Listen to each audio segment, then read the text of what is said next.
নাসিরউদ্দিন পাটোয়ারি নামের এক বেয়াদব একটা বদমাইশ ছেলে, সে তার মুখের কোনো লাগাম নাই, সে যা ইচ্ছা তাই বলে যাচ্ছে।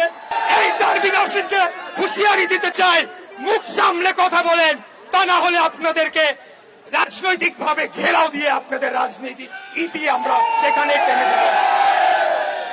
এই এনসিপি তাদের দুষ্কর্মের আরেকটি আপনাদের উদাহরণ দিচ্ছি।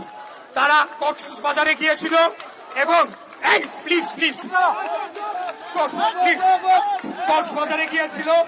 সেখানে আমি ভাবছিলাম যে এনসিপি নেতাদের ব্যাপারে যেহেতু এক জেনারেশনের একটা রাজনৈতিক পরিবর্তন আনতে চাই, কাদা ছোড়াছুড়ি না করি, কারণ একটা বললে পাল্টা আসবে, সম্পর্ক খারাপ হয়। আমরা তো এটা আওয়ামী লীগ আমলে দেখছি, ছাত্রলীগের কিভাবে আমাকে হেনস্থা করেছে অনলাইন এবং অফলাইনে সবাই জানে। যুবলীগের এক বদমাইশ নিখিল, কই আজকে নিখিল আমাকে শুনেছিল। অতএব আমরা কিন্তু পালাইনি, আমরা জায়গা মতো ছিলাম। তাই আমি বলবো, এই যে আজকে আমি বাধ্য হয়ে বলতে হচ্ছে, নাসিরউদ্দিন পাটোয়ারি নামের এক বেয়াদব একটা বদমাইশ ছেলে, সে তার মুখের কোনো লাগাম নাই, সে যা ইচ্ছা তাই বলে যাচ্ছে।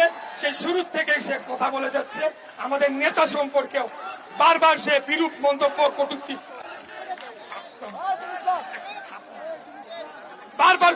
করেছে। তারপরে আমরা কিন্তু কঠিন ভাষায় প্রতিবাদ করি নাই।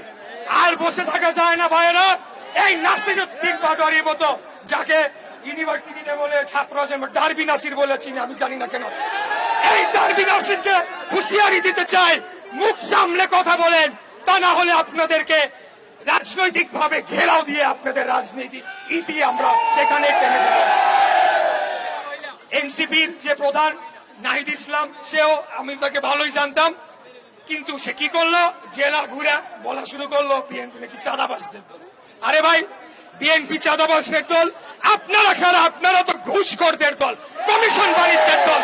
আপনারা যত ধরনের সরকারি ক্রয় কেনাকাটায় দুর্নীতি অনিয়ম আছে সবকিছু করছেন, এবং প্রত্যেকটি মন্ত্রণালয়ে একটা করে কমিটি গঠন করে দেওয়া হয়েছে। এটা শুনেন আপনারা, সেখানে 2 জন করে ছাত্র প্রতিনিধি বসাই দিছে, এরাই সব সিদ্ধান্ত নেয়। এর মধ্যে বিশেষ করে উল্লেখ করতে হবে জনপ্রশাসন মন্ত্রণালয়, ওইখানে আসিফ নাহিদ 2 জনে ছিল, নাহিদ পদত্যাগ করছে, এখন আসিফ আছে। ওইখানে বসে বসে তারা কি করছে, স্বৈরাচারের খুনি হাসিনা সবচেয়ে কাছের সচিব গুলাকে তাদের পাশে এনে বসাচ্ছে। তা আমরা কি এগুলা বুঝি না? আমরা তো দীর্ঘদিন আপনাদের প্রতি মায়া মমতা দরদ দেখিয়ে কোনো কথা বলি নাই। আমরা আমাদের সহযোদ্ধা জামাতের বিরুদ্ধে বহুদিন কোনো কথা বলি নাই। তারা ৭১ গণহত্যা হয়েছিল নাকি হয় নাই? তারা ক্ষমা চাইছে? তাদের বিচার হয়েছে? আমার মা বোনদের ধর্ষণ করছে, সেটার কোনো দাম নাই।